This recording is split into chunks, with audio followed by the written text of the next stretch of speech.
بیت کوین چیست؟ بیت کوین یک ارز دیجیتال است که بدون هر گونه کنترل مرکزی یا نظارت بانک‌ها یا دولت‌ها عمل می‌کند. در عوض به نرم افزار همتا به همتا و رمزنگاری متکی است. اختراع بیت کوین. در سال 2008 بیت کوین توسط یک توسعه دهنده مستعار به نام ساتوشی ناکاموتو با انتشار اوراق سفید در یک انجمن رمزنگاری اختراع شد. ساتوشی پیام زیر را در بلوک پیدایش که زنجیره بلاک بیت کوین را راه‌اندازی کرد گنجاند. 3 ژانویه 2009 صدراعظم در آستانه دومین کمک مالی برای بانک‌ها. این پیام اشاره‌ای به شرایط رو به وخامت مالی آن زمان و منطق ایجاد ارزهای دیجیتال مانند بیت کوین و اتریوم بود.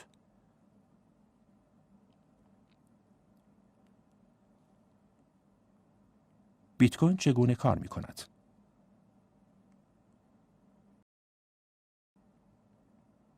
تراز.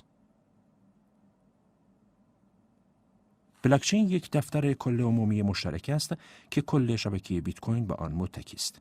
تمام تراکنش‌های تایید شده در بلاکچین گنجانده شدند. این عامل به کیف پول‌های بیت کوین اجازه می‌دهد تا موجودی قابل مصرف خود را محاسبه کنند تا تراکنش‌های جدید تایید شوند و از این طریق اطمینان حاصل شود که این تراکنش‌ها واقعاً متعلق به مصرف کننده هستند.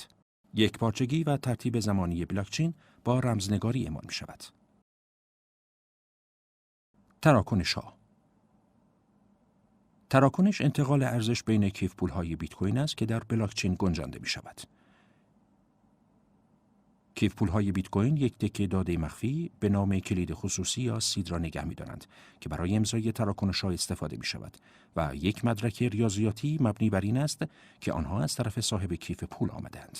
امضا همچنین از تغییر معامله توسط کسی پس از صدور جلوگیری می‌کند. ماینینگ یک سیستم اجماع توزیع شده است که برای تایید تراکنش‌های معلق با گنجاندن آنها در بلاکچین استفاده می‌شود.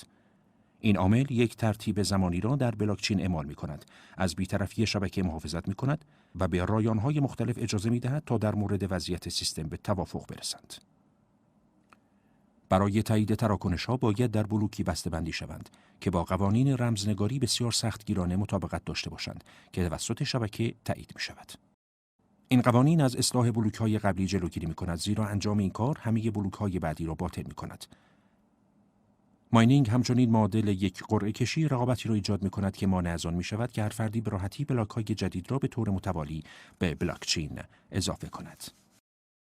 به این ترتیب هیچ گروه یا فردی نمی‌تواند آنچه را که در بلاکچین گنجانده شده است کنترل کند یا بخش‌هایی از زنجیره بلاک را جایگزین کند تا هزینه‌های خود را به حالت قبلی برگرداند.